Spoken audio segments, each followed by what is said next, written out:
서문, 사람과 세상을 보는 가장 좋은 방법. 더불어 사는 자본주의라고요? 이 말은 잔인한 친절이라든가 산송장이라는 말처럼 논리학에서나 나오는 모순어가 아닌가요?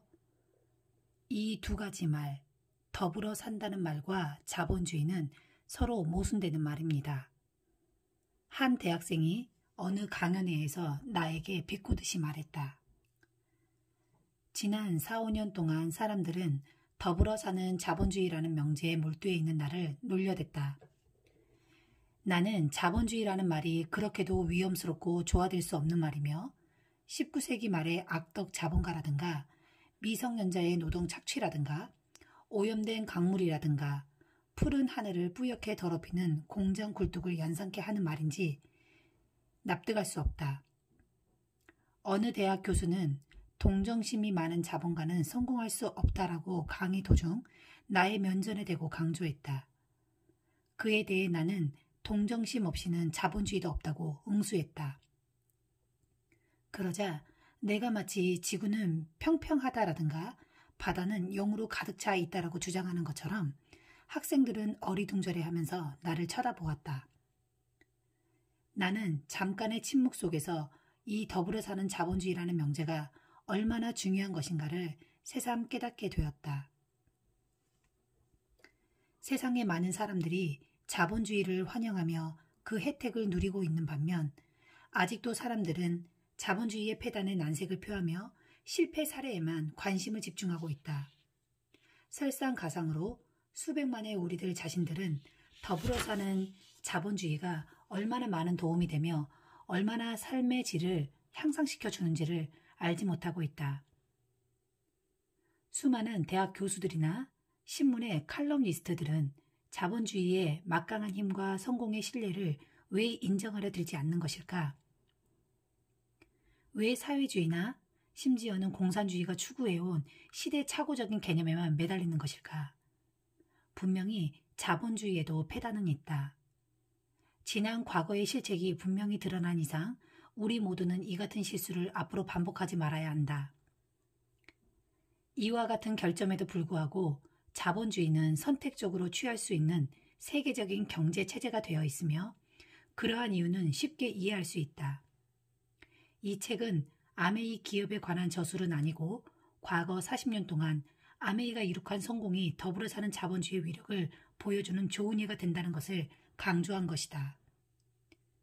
피델 카스트로와 그의 혁명군이 한때 부유했던 섬나라 쿠바의 경제 부흥을 약속하며 혁명 정부를 세웠던 것이 1959년 1월 16일의 일이다. 그 주에 제이벤 앤델과 나는 미시건주의 에이다에 있는 우리 집 지하실에서 아메이 기업을 설립했다. 그 당시는 사회주의가 세계 경제의 일대 희망으로 간주되고 있었고 자유기업은 점점 소강 상태로 접어든 때였다.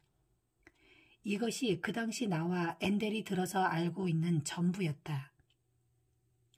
미국식 자본주의는 몰락의 길을 걷고 있는 데 반해 러시아와 중국이 전파시키는 마르크스식 공산주의는 성공을 쟁취할 듯한 한때였다.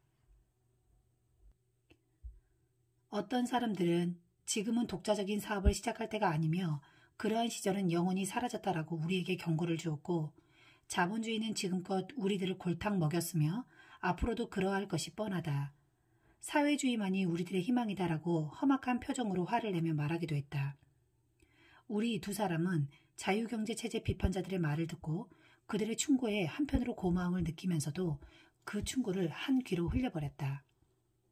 우리는 회사명을 사유재산을 인정하고 자유기업 경쟁을 허용하는 미국식 경제 방식은 최고의 경제 방식이다 라는 뜻에서 아메이라고 부르기로 했다는 것을 초창기 미국 판매협회에서 한 연설에서 밝힌 적이 있다. 나는 그때 내가 한 말에 대해 그 후 몇 년 동안 아메이 모임뿐만 아니라 학교, 교회, 사교 모임 등 가리지 않고 수천 번을 얘기해왔다. 왜냐하면 그 시절의 미국인들은 그 당시까지 역사상 가장 높은 수준의 생활을 가져다준 자유경제 체제에 대한 믿음을 상실해가고 있었기 때문이다. 나는 사유재산과 자유경제 체제의 토대 위에 우리나라를 세웠습니다. 자본주의가 완벽한 것은 아니라 하더라도 우리나라를 부강하게 만들 수 있는 것 역시 자본주의 체제밖에는 없습니다. 라고 누구에게나 말하곤 했다. 자본주의에 대한 비판자들은 모택동이나 후르시초프, 카스트로의 사회주의 경제정책을 미래의 경제체제로 단정하였다. 하지만 이제 이런 비판자들의 비웃음은 사라졌다. 이제 그와 같은 공산주의 이상은 사라졌다. 그와 같은 이상이 마치 하룻밤의 악몽과 같이 그렇게 빨리 사라질 수 있을까? 마르크스시의 사회주의는 모순에 빠져 허우적대고 있다. 카스트로가 번영과 개혁을 약속하며 쿠바 혁명을 일으킨 지 40여 년이 되었지만 오늘날 쿠바 국민들은 가난과 절망 속에서 살고 있다. 한편 그 세월 동안 아메이 사는 전 세계 80여 개 국가나 지역에 300만 명이 넘는 디스트리뷰터를 가진 60여 달러의 규모로 발전했다. 더 나은 삶을 위하여. 아메이사와 전 세계에 있는 디스트리뷰터는 나의 사랑의 흔적이다. 세계 어느 곳에서든 동정심을 가진 기업인가 기업을 볼 때면 나는 언제나 그들의 얘기를 입에 올리곤 한다. 그러나 아메이사와 전 세계의 거미줄처럼 위치해 있는 아메이의 디스트리뷰터만큼은 내가 알고 있는 한도 내에서는 최고라고 말할 수 있다. 리 아이아코카는 그의 책에 포드사와 크라이슬러사에 대해 썼고 노만 슈워츠코프는 자신의 자서전을 이라크 전쟁 당시의 사막의 폭풍 작전으로 가득 채워놓았다. 내 친구인 막스 드프리는 허머 밀러사의 중역으로서의 경험을 살려 리더십에 대한 사려 깊고 감동적인 책을 선보였다. 따라서 나 역시도 아메이사와 함께한 나만의 진실한 경험을 이 글을 통해 그려나갈 것이다. 한때 공산권이었던 어떤 국가의 경제적 성장은 더불어 사는 자본주의가 기회만 주어지면 효과적인 하나의 경제 원칙이 된다는 것을 증명하는 예가 되고 있다. 사람이란 새로운 해결책을 자유롭게 모색할 수 있고 어떠한 제한 없이 장사를 할 수 있으며 자유시장에서 마음껏 경쟁할 수 있으며 자유롭게 직업이나 기업을 가질 수 있는 나라에서 살기를 원한다. 그들은 우리들이 가진 것, 우리들이 당연하다고 생각하는 것들을 원하고 있다. 동서독 간의 장벽이 무너졌을 때 그 장벽을 가로질러 몰려든 것은 동독 사람만이 아니었다. 그때 서독에 있었던 아메이사 디스트리뷰터들은 아메이사와의 직거래 계약을 제한하기 위해 동독 지역으로 몰려갔다. 동독의 사업가들은 이 제안에 환호하였다. 그 결과 요즘 동독 지역에는 약 10만 명의 아메이 디스트리뷰터가 생겨 구 동독인들은 생애 처음으로 자유기업의 즐거움을 맛보고 있는 것이다. 투나잇 쇼의 사회자 제이 레노는 동유럽의 자유기업을 심어준 아메이사의 활동 기사를 읽고는 그렇게 애쓴다고 공산주의자들이 사라질까? 하며 빈정거렸다는 이 말을 전 세계에 있는 아메이사 사람들의 의지와 고집에 대한 칭찬의 말로 받아들였다. 동유럽의 아메이 책임자인 피터 뮬러 미어카츠는 그 말을 우리는 자본주의를 신봉한다. 민주주의와 자유경제 체제만이 우리의 유일한 희망이라고 믿고 있다. 그런 우리가 그 좋은 것을 나눠서 공유하지 않아서야 되겠는가? 라고 받아넘겼다. 수십만의 동독 아메이 디스트리뷰터뿐만 아니라 4만여 명의 헝가리인들도 우리 사업에 참여했으며 수천 명의 폴란드인들도 자국에서 디스트리뷰터가 될 준비를 하고 있다. 이와 같이 자유경제 방식에 참여하기 위해 몰려드는 것도 그리고 그 결과로서 전혀 새로운 자본가 세대를 형성하게 되는 것도 예전의 공산국가에만 해당되는 것이 아니라 경제적인 장벽이 무너지고 있는 곳이라면 어느 곳에서나 일어나는 일이다. 1990년 멕시코에 살리나스 대통령이 용기를 내어 미국과 멕시코의 무역 장벽을 허물었을 때 아메이는 멕시코에 진출했다.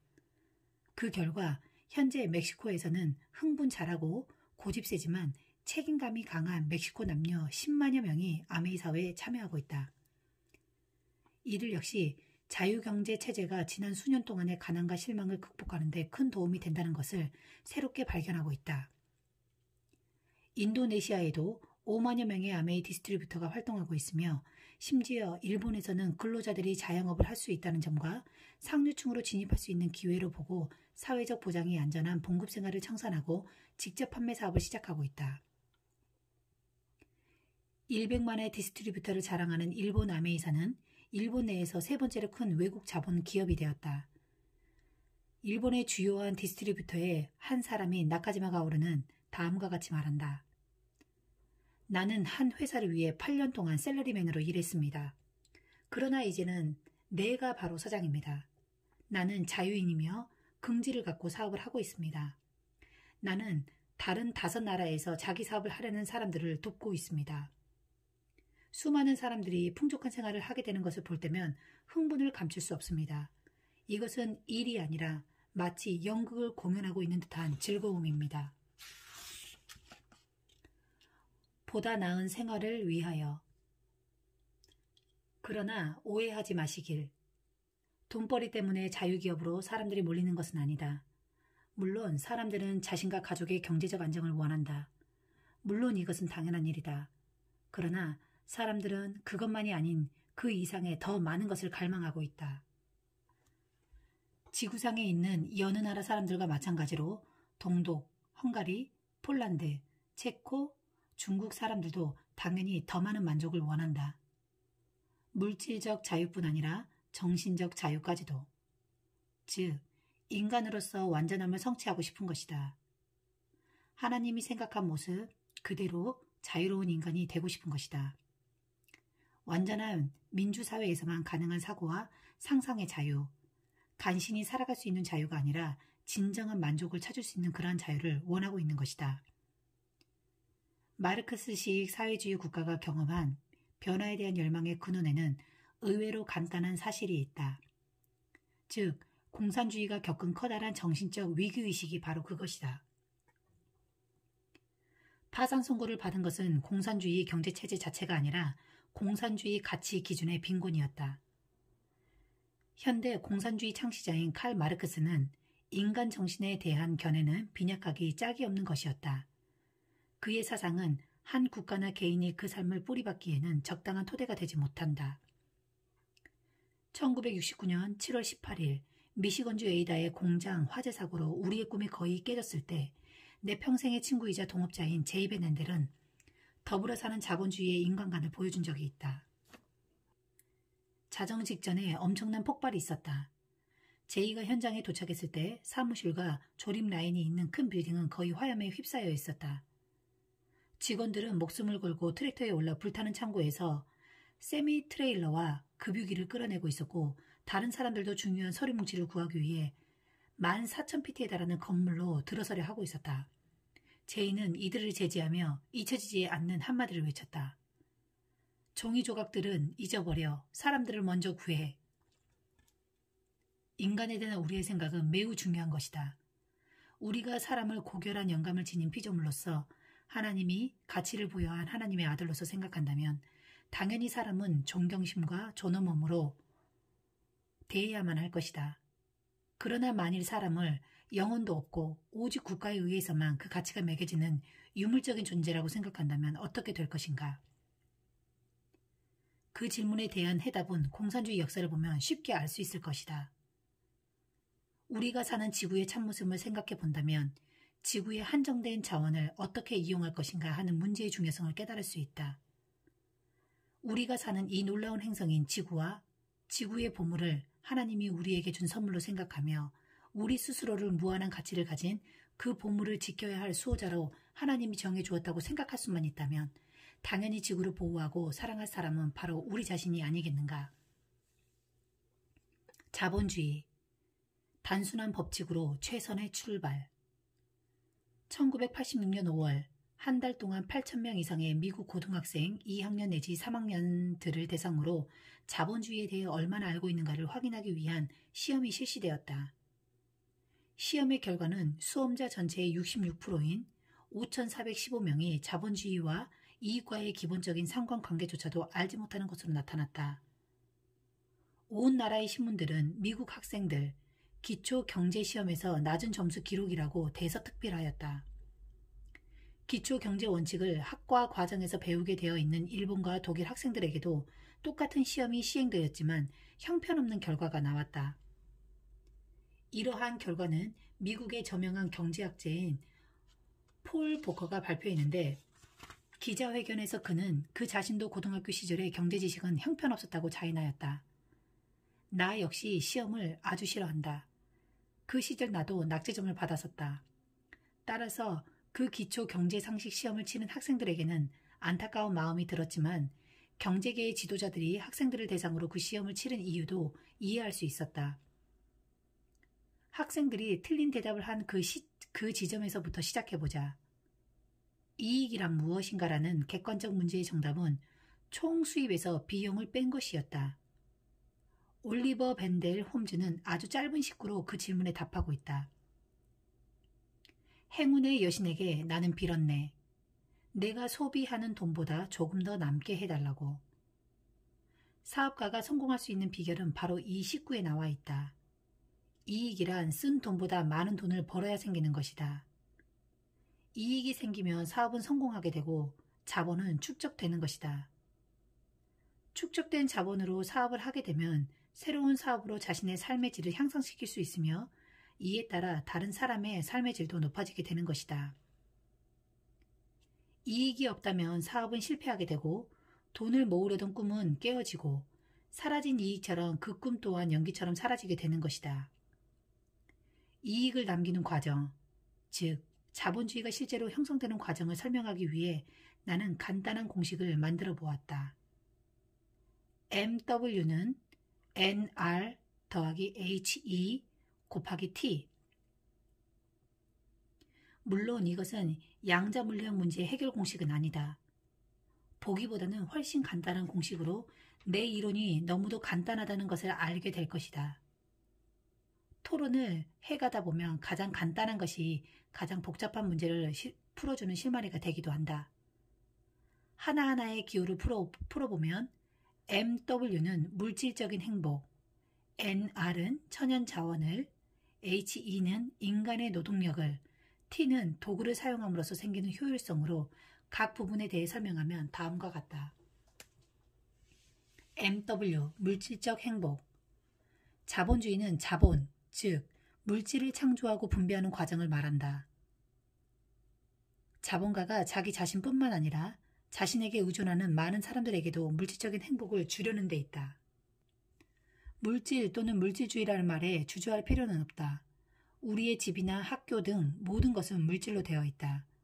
물질은 지구상의 인간들을 먹이고 입히는 것이다. 물질은 삶의 실체이며 따라서 삶을 편안하고 충만하게 하기 위해 물질을 공유하려는 욕망은 결코 잘못된 점이 없는 것이다. NR, 천연자원. 모든 물질은 땅과 바다, 하늘에서 얻어진다. 직접적이든 간접적이든 모든 자본가들은 천연자원에 의존한다. 자기 방을 둘러보라. 그것이 아무리 외관상 인공의 것처럼 보인다 하더라도 천연자원으로부터 시작하지 않은 것이 있는가? 내가 신고 있는 양말의 섬유는 풀을 먹고 흐르는 시냇물을 마시고 자란 양에서 얻어진 것이 아닌가? 지금 메고 있는 넥타이의 명주실도 뽕잎과 하늘에서 내린 이슬방울을 먹고 자란 작은 누에에게서 얻은 것이 아닌가? 내 책상도 땅의 뿌리를 받고 양분을 먹고 자란 나무로 만들어진 것이다. 내가 쓰고 있는 컴퓨터도 플라스틱과 알루미늄, 강철로 되어 있지만 이들 물질도 석유와 보크사이트 등 땅속 지하자원으로 얻어지는 것이다. 그러나 이들 천연자원들은 또 하나의 중요한 물질 자원이라 할 수 있는 인간, 즉 인간의 노동력에 의해 변형된다. HE, 인간 노동력. 땅속에 있는 천연자원이 곧바로 쓸모있는 것이 되는 것은 아니다. 양이 있다고 해서 양모가 되는 것은 아니고 누에에서 뽑아낸 실이 바로 섬유가 되는 것은 아니다. 여기에 인간의 두뇌와 노동력이 부과될 때 하나의 변화가 이루어지는 것이다. 땅속에 있는 자원은 말로 간단히 처리가 되는 것이 아니며 산에 있는 석탄이 곧장 응접실을 따뜻하게 해줄 수도 없는 것이다. 천연자원은 개발해서 수확하여 인간 두뇌와 노동력을 부과해서 보다 쓸모있는 형태로 바꿔야만 하는 것이다. T. 도구. 나는 페루에서 100파운드 이상의 목재를 등에 지고 다니는 사람들을 본 적이 있다. 짐을 나르기 위해 그들이 쓸 수 있는 도구라고는 마디지고 굳은 살 박힌 손과 굽은 등밖에는 없었다. 오늘날 아메이의 운전자들은 방음장치가 된 운전석에서 음악을 들으며 시속 50마일로 5만 파운드의 화물을 나르고 있다. 물질적인 풍요를 일으켜내는 데 있어서 도구의 개발은 훨씬 더 편하고 안전하며 단순하고 효율적인 과정을 만들어낸다. 아메이사가 성공할 수 있었던 도구는 만지고 작동할 수 있는 기계와 같은 것이 아니었다. 우리 회사의 엄청난 발전 도구는 다름 아닌 아메이만의 독창적인 시장 판매 전략이었다. 마르크스식 사회주의에서도 천연자원이 있고 인간자원이 있지만 그 노동력을 고취시킬 수가 없었던 것이다. 우리가 시행한 다각화된 판매 전략은 자영업 형태의 경영권과 함께 평생 안정된 보너스로 전 세계 300만의 디스트리뷰터들의 의욕을 고취시켜 주었다. 마르크스식 사회주의는 몇 가지 점에서 실패하였는데 그 중심이 되는 붕괴의 원인은 바로 사람들이 일을 하는데 의욕을 상실하게 된다는 점이다. 이러한 체제하의 사람들은 지구상에 있는 어떠한 자원도 소유할 수 없었다. 그들은 일할 때 쓰는 도구조차도 소유하지 못했으며 그 결과 그 자신의 몸뚱이조차도 자신이 소유하지 못하는 결과가 발생했다. 자원과 도구처럼 노동자 자신도 국가의 소유물이기 때문이다.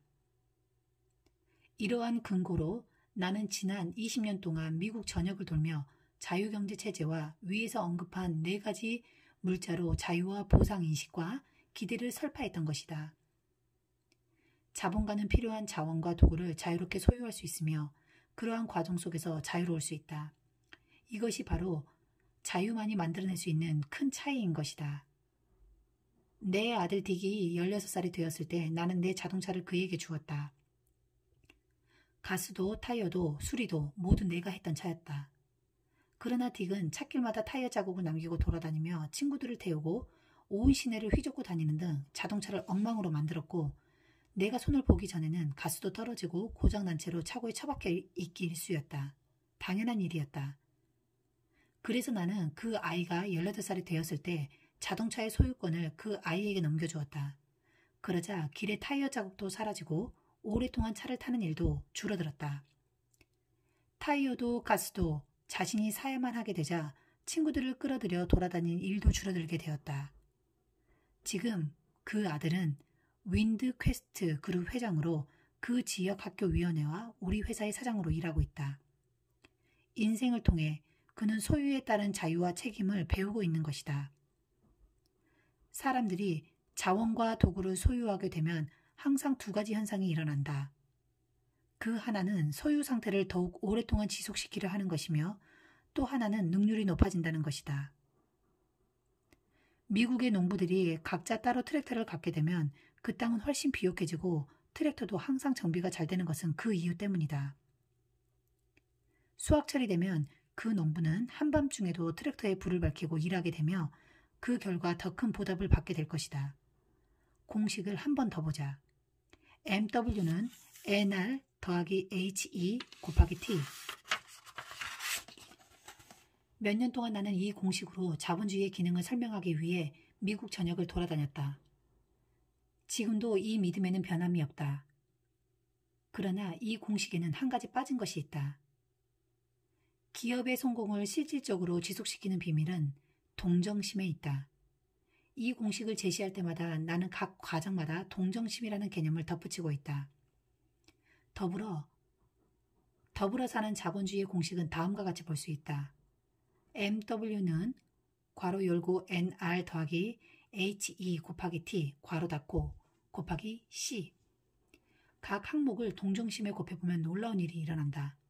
물질적 풍요를 향한 모든 요소마다 동정심을 이끌어내어 궁극적으로는 그 풍요로움을 활용할 수 있게 하여야 한다. 즉, 자원이나 인간 노동력, 도구 등의 동정심을 끌어다 놓아야 한다. 내가 자본주의의 궁극적 목표는 이익이 아니라 동정심이라고 말을 하면 웃는 사람들도 있다. 그러나 이 점만은 알아야 한다. 동정심이 자유경제체제를 고취시켜 줄 수 있으면 이익은 부수적으로 수반될 뿐만 아니라 인간 생활도 나아지게 되고 세상도 제 모습을 되찾아 새롭게 변모될 것이다. 동정심이 이러한 과정에서 능동적인 구성 요소가 되지 못할 때 일시적으로는 이익이 생길 수도 있겠지만 장기적으로 보면 사람들은 고통에 시달리게 되고 결국 세상도 우리가 되돌릴 수 없을 정도로 고갈되게 될 것이다. 다음 장에서는 내가 믿는 생활신조를 밝혀 더불어 사는 자본주의의 전망을 설명하려 한다. 이 점은 바로 나의 기업 철학의 기본이 되어 일상생활 속에 나를 이끌어주는 지침이 되기 때문이다. 누구든지 내 친구들을 만날 수 있었으면 좋겠다. 그들을 만나보면 바로 나처럼 더불어 사는 자본주의가 가르치는 바를 알게 되고 고취되는 점이 많을 것이다. 오늘날 나는 더불어 사는 자본주의가 세계적으로 선택 가능한 경제체제가 되었다고 감히 말할 수 있다. 그 이유는 더불어 사는 자본주의는 이익을 남기고자 하는 사람들의 꿈을 실현할 수 있는 수단과 가능성을 제시해주고 있기 때문이다. 몇몇 사람이 백만장자가 될 수 있다고 해서 자본주의가 훌륭한 것이 아니라 수많은 사람들이 그들이 원하는 것을 얻을 수 있다는 점에서 자본주의는 훌륭한 것이다. 유감스럽게도 이익을 창출하는 과정에서 많은 사람들이 피해를 입고 자연이 파괴되는데도 오로지 이익을 추구하는 것만이 능사라고 생각하는 탐욕스럽고 무자비한 자본가들도 많다. 더불어 사는 자본가들은 이익을 창출하고자 하지만 그들은 많은 사람들의 이익과 자연보호를 우선적으로 생각할 때에만 진정한 이익이 생기는 것이라고 믿는 사람들이다. 인간과 자연을 희생하면서 얻어진 이익은 절대로 참된 이익이 아니다. 이러한 이익은 흑자가 아니라 적자로 기록되어야 한다. 형제 자매나 지구를 황폐시켜서 얻은 이익은 결과적으로는 전설 속에 나오는 마이다스 왕의 손에 닿는 모든 것이 파괴되는 것처럼 우리 모두를 죽음으로 인도하는 길이 된다. 더불어 사는 자본주의 방식을 통해 얻어지는 이익은 눈먼 바보들의 돈과는 구별된다. 그러한 이익은 사람과 자연을 위한 위대한 꿈을 꾸게 하며 그 꿈을 실현시킬 수 있는 수단을 제공해준다. 다음 장에서 나는 더불어 사는 자본주의 원칙을 설명하기 위해 우리 회사 주변의 이야기를 소개하고자 한다. 이 이야기를 하기 위해서는 몇 가지 위험을 무릅써야 한다. 그 첫째로는 내가 이 글에서 쓸 이야기의 주인공들이 이 글에서보다 훨씬 더 생생한 이야기를 해줄 수 있다는 점과 둘째로는 여기에서 나올 이야기 못지않게 많은 감동적인 이야기가 있을 것이라는 점이다. 그러나 그러한 이야기를 모두 다 할 수 있는 여유는 내게 없다. 따라서 다음에 나올 이야기 중에 당신의 이야기가 포함되어 있지 않더라도 당신이 내 친구 명단에서 제외된 것은 아니라는 점을 기억해 주기 바란다. 더불어 사는 자본주의 재단. 세상은 어지러울 정도로 빠르게 변하고 있다. 모든 사람들은 세상이 직면한 난관을 피부로 느끼고 있다. 매일매일 신문을 들춰볼 때, 책방에 놓여있는 책들을 훑어볼 때 나는 늘 그 어려움의 무게를 느낄 수 있다. 그 가운데 가장 우리를 불안하게 만드는 경제적인 불안일 것이다. 사람들은 그 문제의 대부분을 무시하거나 부정할 수 있을지 몰라도 자신의 주머니 속의 지갑만은 잠시라도 잊을 수 없을 것이다. 엄청난 구조적인 변화가 우리 사회를 뒤흔들고 있다. 사회학자들은 우리 시대를 포스트 모던 시대라고 부르기도 하고 미래학자들은 우리가 미래의 충격 속에서 고통받고 있다고 표현하고 있다. 또한 사회학자들은 우리들이 지금 하나의 본보기가 될 수 있는 패러다임 변화에 직면하고 있다고 말하기도 하는 한편 과학자들은 이와 같은 현상을 서구적인 모든 가설들을 뒤집어 놓을 전환점의 기로에 서 있는 것으로 보기도 한다. 인구 통계학자들은 가족 구성 형태에 큰 변화가 있게 된다고 보고하기도 했으며 경제학자들은 국가 경제상의 근본적인 변화가 일고 있음을 경고하기도 한다. 이러한 모든 것들이 우리를 불안하게 하고 있다. 아무리 좋은 환경일지라도 변화를 받아들이는 것은 어려운 것이다. 사람들은 변화를 좋아하지 않는다. 이러한 변화 때문에 긴장이 팽배해진다. 사람들 사이에서 의견이 분분한 패러다임의 변화라는 새로운 말을 만들어낸 사람은 토머스 쿤이라는 학자이다. 그는 그에 져서 과학적 변화의 구조라는 책에서 그들이 믿고 있었던 과학적 기초사실의 변화와 새로운 발견에 대해 과학자들이 취하는 완고성을 잘 묘사해 놓았다. 그의 책을 보면 새로운 이론의 타당성 때문에 자신의 사고체계를 바꿔야 할 때에도 조금도 그렇게 하지 않으려는 과학자들의 모습이 잘 보여지고 있다. 토머스 쿤은 기본적인 변화에 접한 과학자들이 보이는 갖가지 징후를 여러 가지로 설명하고 있다. 그에 따르면 과학자들은 전면적인 부정의 태도를 견지하거나 나타난 증거를 부정하기도 하고 오래된 개념에 대해서는 비평을 꺼려하며 새로운 생각을 가진 사람들을 비방하기도 하면서 오랫동안 지켜온 독단적 사고를 고치려 하지 않는 등 갖가지 모습을 보인다는 것이다. 우리 자신도 그 과학자들과 태도상 크게 다르지 않다. 사회를 재구성한다던가 경제적으로 불안정해진다던가 하는 변화가 오면 우리는 불안함을 느낀다. 세상이 예측할 수 없는 변화를 보이면 그것처럼 싫은 게 없다. 우리는 공산주의의 몰락에 기뻐했지만 무엇이 그것을 대신할 수 있을 것인가 걱정을 하고 있다. 자본주의는 완벽하다고 믿고 있으면서도 사실은 그 결함에 신경을 쓰고 있다. 이 책의 출판과 더불어 나는 더불어 사는 자본주의 재단을 설립하려 한다. 나의 아내 헬렌과 내 친구 등 이 새로운 단체 설립에 투자한 사람들은 자유기업 체제에 새로운 신념을 갖고 우리가 겪고 있는 변화나 불안을 극복할 수 있는 희망을 불어줄 것과 그 과정에서 동정심을 등불로 삼겠다는 비교적 단순한 목표를 지향하고 있다. 우리는 또한 매년 이 재단에서 수여할 상도 제정하였다. 그 상은 1994년을 기점으로 전 세계에서 크든 작든 더불어 사는 자본주의 모범을 보인 개인이나 단체에게 주게 될 것이다. 나 역시 시간적으로 여유가 있는 사람은 아니지만 세계 모든 사람들을 돕기 위해 좀 더 많은 시간과 돈, 정열을 투자할 생각이다. 사실 나는 내 아내와 함께 우리가 살아있는 한 그 재단에 모든 것을 바치기로 마음을 먹었다. 살아있는 동안 좋은 일을 많이 하게 되면 죽고 나서도 누군가는 그 사람의 이름을 기리게 된다. 수십 년 동안 나는 더불어 사는 자본주의라는 물결을 헤쳐나왔다. 이제 인생의 말년에 이르렀지만 전에 없이 높아지고 깊어진 인생의 참모습을 찾아보고 싶다. 포도주 제조업자가 포도주를 만들 때면 통 속에 포도를 넣어 발효시킨다.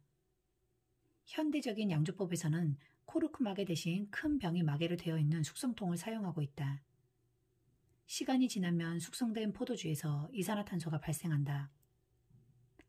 코르크 마개로 꽉 막아놓게 되면 숙성통은 폭발하게 된다.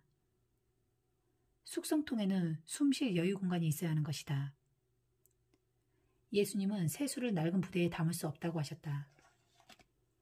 낡은 부대는 터지기 쉬우므로 새 술은 새 부대에 담아야 술도 부대도 잘 보존된다고 말한 것이다. 이 말을 통해 나는 마치 오래된 포도에서 좋은 포도주가 나오듯이 오래된 줄기에서 새로운 자본주의를 키워 동정심이라는 새 술부대에 넣어 좋은 결과를 맛보고 싶은 것이다. 자유, 모든 것을 가능케 하는 자유. 전 동독인 안드레이 쥬바일은 올해 23세로 라이프치히 근교에서 아내와 쌍둥이인 두 아들과 살고 있다. 내가 그를 처음 만난 것은 복잡한 호텔 연회장에서였다. 베를린에서 새로 결성된 디스트리뷰터 모임에서 내가 연설을 마쳤을 때 그는 두 아들을 팔에 안고 아내와 함께 단상을 향해 올라왔다. 티포스 씨, 저는 안드레이 쥬바일이고 이쪽은 제 아내와 아이들입니다. 라고 딱딱한 독일식 억양이 섞인 영어로 말했다. 그는 잠시 웃으며 자신의 가족을 바라보다가 나에게로 향했다. 무언가 적당한 말을 하려고 애쓰는 모습이었다. 마침내 말을 시작한 그는 입술을 떨고 있었고 뺨엔 한 줄기 눈물이 흐르고 있었다. 아이들을 안고 있는 그의 손은 흥분으로 떨고 있었다. 동독의 자유가 찾아왔을 때 처음에는 무엇을 해야 할지 몰랐습니다. 아내와 아이들이 갖지 못했던 모든 것을 해주고 싶었습니다. 어디서부터 시작해야 할지 몰랐고 돈도 없었습니다. 돈을 빌릴 수도 없고 팔아서 돈으로 바꿀 것도 없었습니다. 무엇인가 자영업을 하고 싶었지만 어떻게 해야 하는지도 몰랐습니다. 잠시 그는 용기를 얻고자 하는 듯 아내를 쳐다봤다. 그러자 아내는 미소 지으며 남편을 껴안았다. 그래서 아내에게 물었죠. 우린 무엇을 할 수 있을까? 그러자 아내가 말하더군요. 자유가 있는데 무언들 못하겠어요 라고요. 안드레이는 우리 회사가 기회를 준 것에 대해 우리 모두에게 감사를 표했다. 그와 그 외의 아내는 지난 몇 달 동안 적지만 아주 인상적인 실적을 올렸다. 안드레이의 이야기는 아미에 대한 이야기가 아니다. 그것은 더불어 사는 자본주의에 대한 이야기이며 크든 작든 더불어 사는 자본주의가 해낸 커다란 일을 말해주는 것이다. 이제 우리는 자유롭습니다. 우리는 무엇이든 할 수 있습니다. 라고 마리아는 말했다. 그녀와 그녀의 남편은 이 단순한 말에 신념을 갖고 그것을 증명해 나가고 있는 것이다. 나는 마리아의 말을 인용할 때의 안드레의 눈을 결코 잊을 수 없다. 황폐화된 경제 상태를 딛고 뛰어오르기는 무척이나 어려운 일이다. 우리 경제의 방향을 바꾸는 것도 쉬운 일이 아니다. 그러나 우리에게 자유가 있는 한 그 문제는 풀어나갈 수 있다.